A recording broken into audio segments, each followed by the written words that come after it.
So as we move into this time of prayer and meditation, I invite you to close your eyes, take a deep breath, and open your heart all the way. But today we come together to master love. And love just asks one thing of us, to open our heart. That's all we ever need to do is just open our heart and allow the infinite love of God to flow through us. That no matter what's going on in your life, no matter who's in front of you, no matter what the need, no matter what the situation, just open your heart.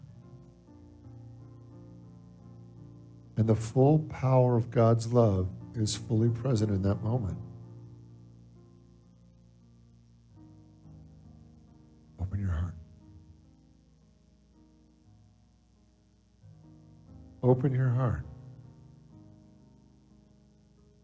And allow all the love that God is to be fully present in your life.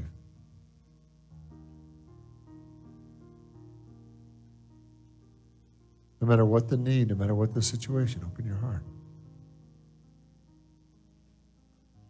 And allow the infinite love of God to flow through you into this moment. That whatever the need, whatever the situation, open your heart. And allow the healing power, the miracle power, the transformative power of love. That love is the only power. Love is the only way.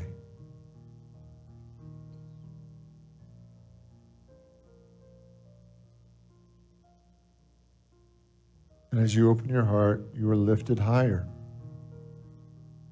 You are lifted out of the darkness and the fear and the concerns. And you're lifted into the ecstasy of God. Love leads us to the ecstasy of God.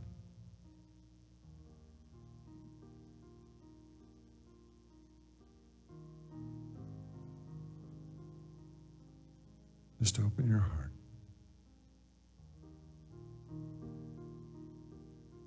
You don't have to think about it. You don't have to figure it out. You don't have to understand. Just open your heart. Open your heart all the way.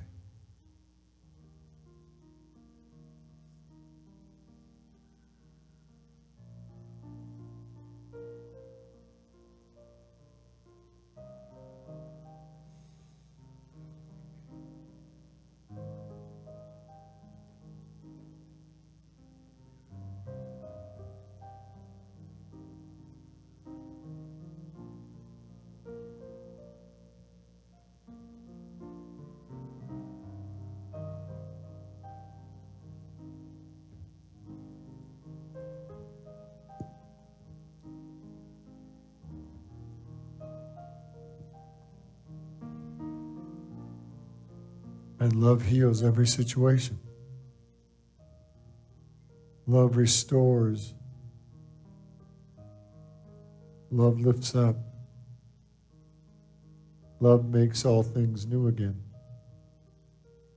That whatever the need, love is the answer. Today we trust love with all that we are. We move out of our head and all of our brilliant thoughts, and we move into a much simpler path, a much simpler way. That we allow love to go before us. We allow love to restore us. That in the presence of God's love, we are whole and complete and lacking in nothing. So today we give thanks for open hearts and joining with people around the world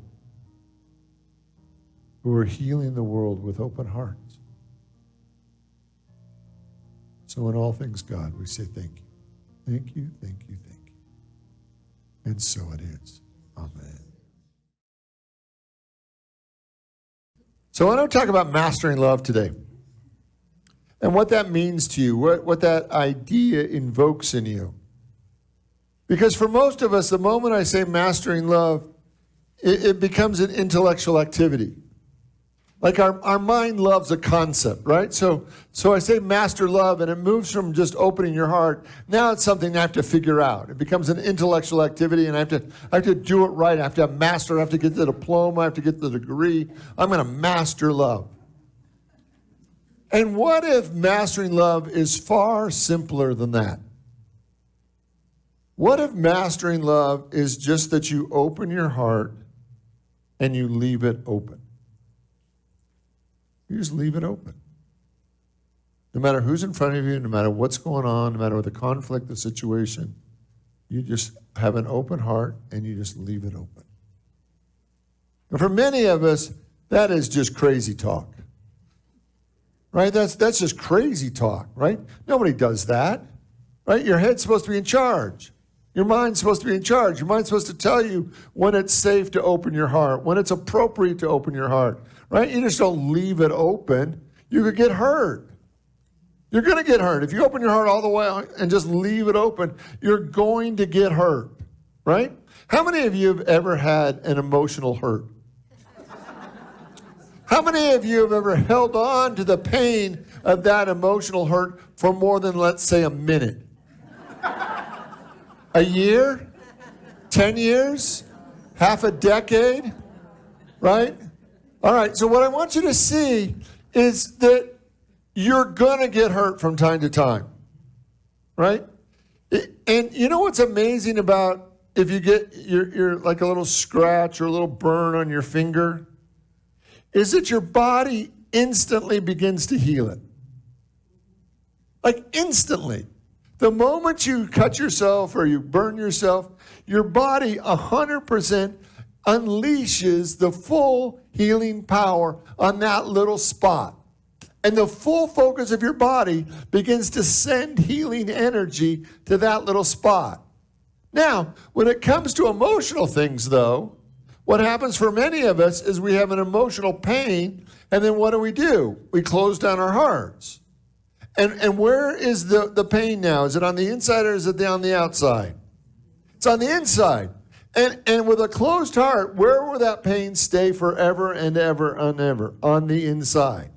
Now, if we have an emotional pain, if we have an upset, somebody hurts our feelings, or we bump into something, or we get disappointed or frustrated or scared or whatever, and we leave our heart open, what also begins to happen?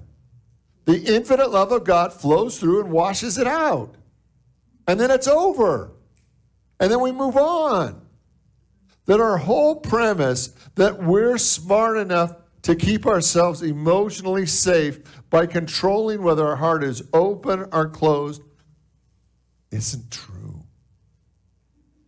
And the only way that we can learn to master that is to have the courage just to decide to open your heart all the way and just leave it open.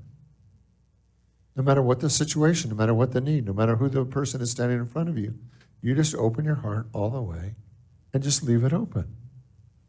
And trust that that infinite love of God is greater than whatever is in front of you.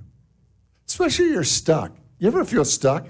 Maybe stuck in your career or stuck in a family situation or a drama or a need or a past thing. The moment you notice you're stuck, I want you at that moment to instantly open your heart because your heart moves blocks away. That's its job. The moment you open your heart and love begins to flow, no matter where you felt stuck in your life, the energy begins to move and healings begin to happen. But it's this idea that our head is smart enough to keep us from being hurt. It's never worked. The only problem is it keeps us trapped in yesterday's pain. And some of us have been living in yesterday's pain the vast majority of our life. Like we don't really know who we would be without all the pain of yesterday. We don't know how to live today without dragging all the pain of yesterday into this new moment. But what would happen if you just opened your heart all the way and left it open? Could you be that brave? Could you be that faithful? What's the opposite of love? Okay, I hear a couple votes for, how many want to vote for fear? How many want to vote for hatred? How many want to vote for safety? Right? Because our ego tells us, our ego kind of steps in and says, I can keep you safe. We're going to regulate your heart, and anybody who looks scary or any situation that looks out of control, don't worry, we'll close our heart and I can keep you safe. And so we buy into that model that our intellect, that our thinking is going to keep us safe. So our intellect then has dominance over our heart, and it shuts down or opens up based on whether our intellect believes that we're safe or not. And yet what Jesus taught us, Jesus taught us to go into these vulnerable situations knowingly and see if love was big enough to heal the situation, right? Jesus taught craziness. He literally taught craziness. He said, if a man asks for your shirt, give him your coat too. That's just crazy talk, right? It's not keeping yourself safe. And then he said, go the extra mile. If a man asks you to walk a mile with him, go 2 miles with him. That's just crazy talk. We don't do that stuff. We have confined boundaries. We know what we do and what we don't do, and if it's not in the job description, we don't do it. Right? And yet there's this idea that if we go the extra mile, if we open our heart, even when it's not convenient, even when it looks scary, we actually learn that the power of love is greater than anything in the world. That we can literally master love by just opening our heart all the way and leaving it open. That no matter who's in front of you, no matter how scary they seem, no matter how much chaos, no matter what the challenge is, you just open your heart all the way and see if love really is greater than that. Because every time you think that love isn't greater than that you have to control it, you don't really ever get to discover the full power of love, to go all the way. You know, one of my other favorite stories in the Bible is when Jesus sent his disciples out and his followers out 2 by 2 into the countryside to do the work that he was doing. He said, go out there, and he sent them out by 2 so they'd always have a hand to hold on to. And he said, go out there and do the work that I'm doing. Go heal the sick and raise the dead and do the miracles that I'm doing and bless and teach and everything that you've witnessed me doing. Now you guys go out and do it. And he sent them out without anything. No expense account, no credit card, no RV to stay in at night. He just sent them out into the world to go do their spiritual work. Because he knew that in the presence of love, they would have everything that they needed. And we don't really believe that. So our mind gets busy trying to take care of all of our needs. And we have all these thoughts and beliefs about what it takes for us to be safe, for us to get our needs met, for us just to make it through the day or through the week. And Jesus had this very simple approach. Open your heart all the way and leave it open. And do it day after day after day and just watch what happens to your life. When love isn't like the thing you do on the side, but it's actually the thing you lead with. How many remember Robert Fulghum? Anybody remember Robert Fulghum? He wrote the book, Everything I Know I Learned in Kindergarten. You remember that? And one of his favorite stories that I just will always remember is a story that he wrote in that book about giants, wizards, and dwarves. Anybody read that one? It's such an adorable story. So let me just share it with you. Giants, Wizards, and Dwarfs was the game to play. Left in charge of about 80 children between the ages of 7 and 10, while their parents were off doing parently things, I mustered my troops in the church social hall, explained the game. It's a large-scale version of paper, rock, scissors, and involves some intellectual decision-making, but the real purpose of the game is to make lots of noise and run around and chase people until nobody knows what side you're on or who won.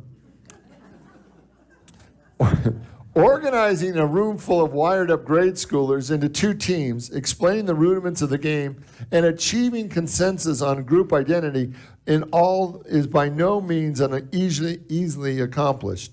But we did it right well, and we were ready to go. The excitement of the chase had reached a critical mass, and I yell out, "You have to decide now if you're a giant, a wizard, or a dwarf." And while the groups were huddling in frenzy, whispering and consulting one another, a tug came on my pant leg. And a small child standing looked up at me and said, in a small concerned voice, "Where do the mermaids stand?"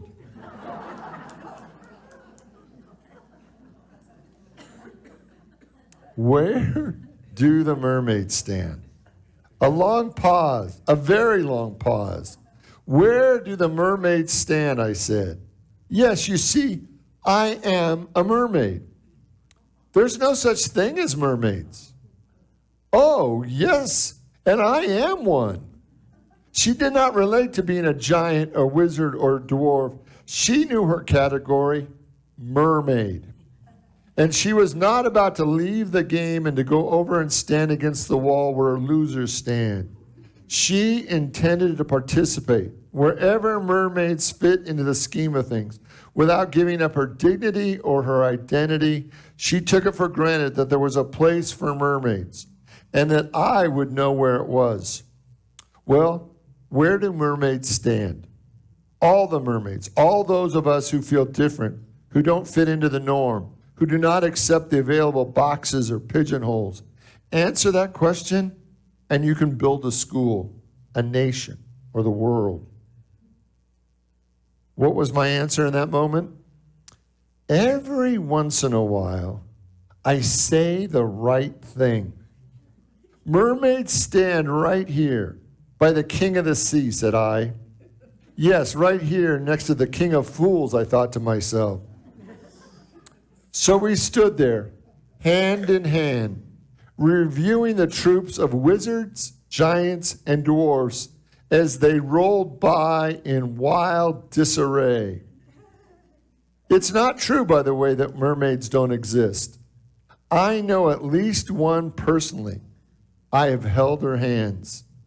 So today I want to share what works. Because for so many times, have you ever done something over and over again thinking it was working, and then you realize that it never really worked at all, but you just kind of bought into the whole concept that it was supposed to work? It's like Las Vegas. Do you realize the games are not designed for us? Right? I read an article one time that said the most effective way to do Las Vegas is decide how much you want to bet or lose, right?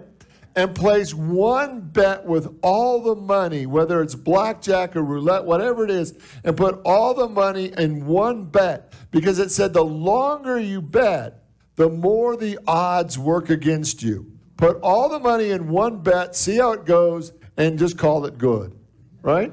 Because I want us to really look not only at what works in our life by just opening our heart and leaving, but I also want us to look at behaviors that don't work. Because sometimes we do crazy stuff. Have you ever noticed your own behavior and just been,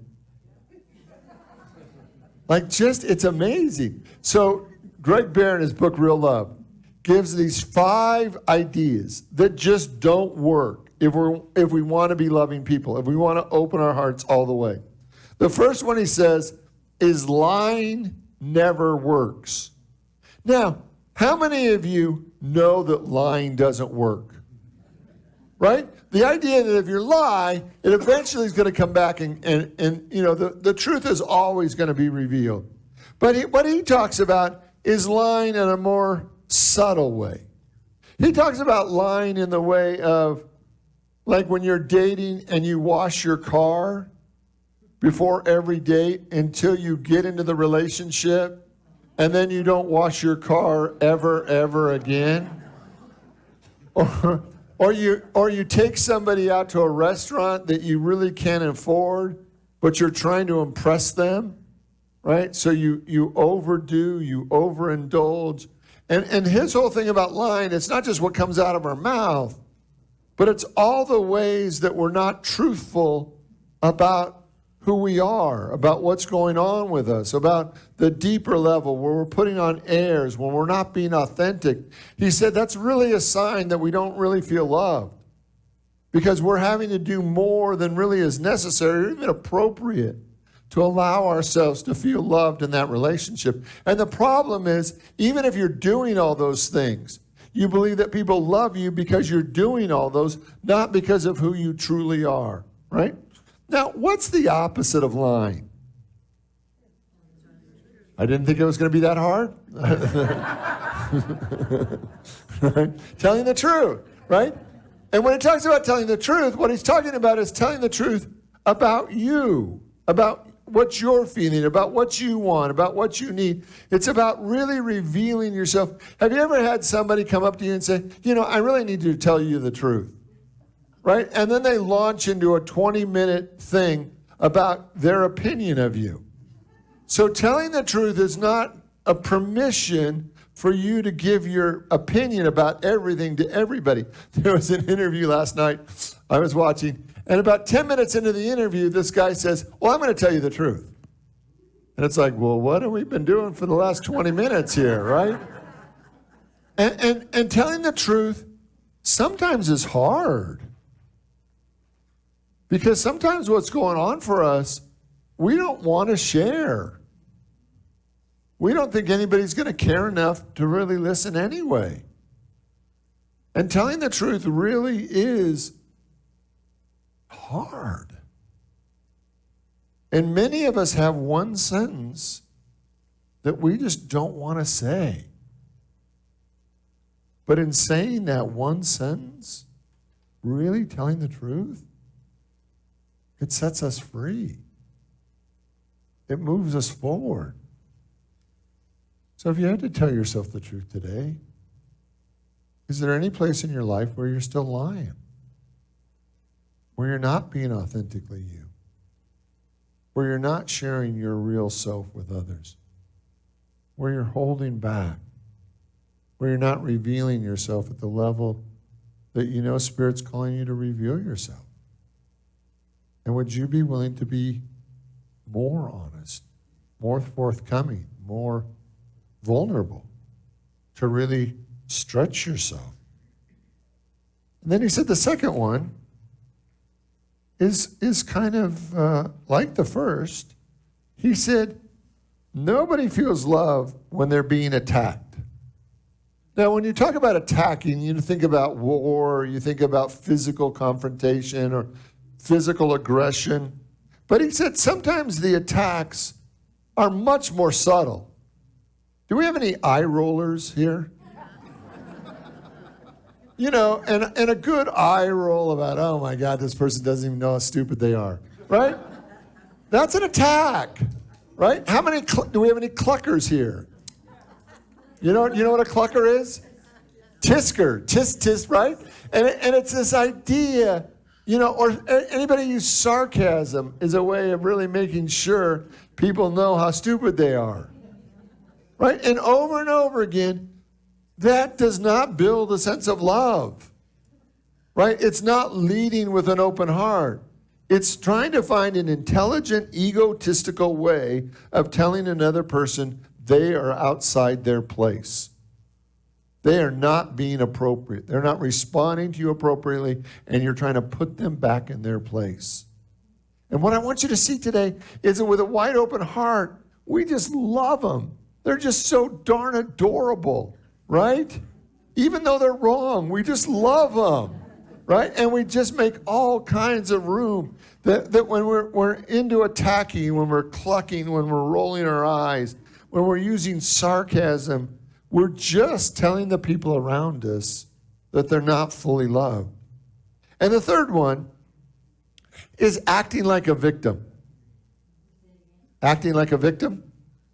And when we're acting like a victim, we're assuming that we are unloved, that there's not enough love in the world for us. And when we act like a victim, And when we're telling people we're a victim, what do we want from them? Sympathy, right? So we're acting pathetic to get somebody else to love us. And it's always from a place of our own emptiness. When we open our heart, when we really love, when we let love flow, we never feel like a victim because we're created in the image and likeness of God. We can feel victimized in a moment, but we don't live in that state of being a victim and telling people what a victim we are, because it's just hard to be around somebody who constantly believes they're a victim. And the fourth one is similar to being a victim. The fourth one is that when we start clinging, when we cling to the people around us, right? And clinging is a way for us to suck energy out of another person. And we all had that experience of picking up the phone, right? And we realize who it is, and it's like, oh. Right? Because they're sucking, no matter how far you hold the receiver away from your head, they can suck the energy out, right? And it's this underlying belief that there's just not enough love in the world for you, so you have to find somebody, almost anybody. And can I just suck that energy right out of you? Can I suck all the love that I never felt I got enough of just right out of you? And then over and over again, the more we cling, the more it really keeps us from ever knowing that we're loved. And the last one is running. Now, what does that mean? It's not about athleticism. It's not about burning your carbs for the day. Running is when we move away from a situation because we're afraid we're going to get hurt. Anybody seen the new movie Marry Me with J-Lo in it? What's his name? Colin Wilson. It is Owen Wilson. Thank you. It is I don't know what movie service is on, but it's adorable, right? It's just adorable. Now if you watch it and go, Richard, what were you talking about? This is an awful movie. Just chalk it up that I love rom-coms. Just, like Hallmark Christmas time, I love them, right? And I just want you to see, and one of the characters in this movie breaks up with and I don't want to spoil it, breaks up with their partner simply because it's too good. Right? That's running. That's running. When we're running, we're actually running away from love. We're running away from a moment. We're running away from a possibility. We're running away from acceptance. It's like having a great weekend with your partner, a really romantic, wonderful getaway weekend, and on the way home, one of you starts a fight. Just because it was so good, you pick a fight just because you're not used to that level of intimacy, or you feel just more love than you have in years and years and years. That's running. And then over and over again, would you be willing to just open your heart? It really is one of the most profound spiritual practices we could do. Just open your heart and leave it open. But no matter what happens in the day, you just open your heart and you leave it open. And even if you get bumped, even if you get disappointed, even if there's a moment of heartbreak, you open your heart and you just leave it open. And you begin to see if love really is greater than anything else in your life. You really begin to see if love can heal your heart from all the wounds of the past. You just open your heart and you leave it open. And you can begin to feel that you really have mastered love. You've mastered it. You decided that love was the only thing. And you were just going to do it over and over and over again. Open your heart and leave it open. Will you pray with me?